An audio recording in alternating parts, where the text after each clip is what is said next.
Turkish dog এর website হুবহু নকল করে টার্কিশ ডগ বিডি নামক একটি ওয়েবসাইট খুলে বাংলাদেশের বিভিন্ন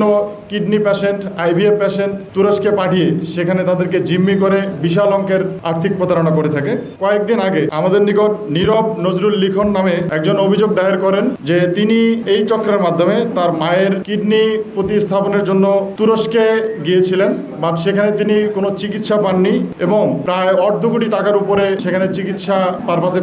খরচ হয়, বাট তিনি চিকিৎসা পাননি এবং পরবর্তীতে তাকে ভয়ভীতি দেখিয়ে তাকে দেশে ফেরত পাঠিয়ে দেয়। তিনি দেশে এসে সংশ্লিষ্ট প্রতিষ্ঠানের সাথে যোগাযোগ করলে তার চিকিৎসা না পাওয়া এবং এই সংক্রান্ত তার ক্ষতিপূরণ দাবি করলে উল্টো তাকে আরো ভয়ভীতি দেখিয়ে তাকে হুমকি প্রদান করে। এ সংক্রান্তে তিনি ডিএমপির শ্যামপুর থানায় একটি মামলা রুজু করেন। এই মামলার পরিপ্রেক্ষিতেই আমরা তদন্ত করে এই প্রতিষ্ঠান এবং এই চক্রের সাথে জড়িত যে মূল হোতা নুরুজ্জামান রাজু সহ সর্বমোট 5 জনকে গ্রেপ্তার করি এবং মামলার এজাহার এবং যে গ্রেপ্তারকৃত আসামিদের যে প্রাথমিক জিজ্ঞাসাবাদে আমরা জানতে পারি যে মামলার বাদী নীরব নজরুল লিখন তিনি একজন ব্যবসায়ী, তার মা একজন কিডনি রোগী এবং দীর্ঘদিন থেকে তিনি কিডনি ডায়ালিসিস করতেছিলেন এবং এক পর্যায়ে তার কিডনি প্রতিস্থাপনের প্রয়োজন হয়। তো তিনি তার বাসার পাশে জনৈক দেলোয়ার নামে একজনের মাধ্যমে এই প্রতিষ্ঠানের সাথে পরিচিত হন। তারা জানায় যে টার্কিশ ডগ নামে একটি তুরস্কের একটি প্রতিষ্ঠানের তারা হচ্ছে বাংলাদেশি এজেন্ট এবং তারা ওখান হসপিটালের মাধ্যমে $23,000 চুক্তিতে তারা এই কিডনি প্রতিস্থাপন করে থাকে। সে মোতাবেক সে একটা মৌখিক চুক্তি সম্পাদন করে এবং দেশে থাকা অবস্থায়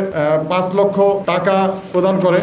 এবং গত ফেব্রুয়ারি মাসে তারা হচ্ছে তুরস্কে যায়। তুরস্কে গিয়ে সেখানে একজন ভদ্রলোক যে নিজেকে নুরুজ্জামান রাজুর প্রতিষ্ঠানের তুরস্কের প্রতিনিধি হিসেবে নিজেকে দাবি করে এবং তাদেরকে রিসিভ করে এই ওখান হসপিটালে ভর্তি করায় দেয়। ভর্তি হওয়ার পরে তার যে কিডনি ডায়ালাইসিস এবং বিভিন্ন কারণ দেখিয়ে তার যে নির্ধারিত $23,000 এর বাইরেও প্রায় আরো $15,000 প্রায় অর্ধ কোটি টাকার উপরে তারা হচ্ছে গ্রহণ করে এবং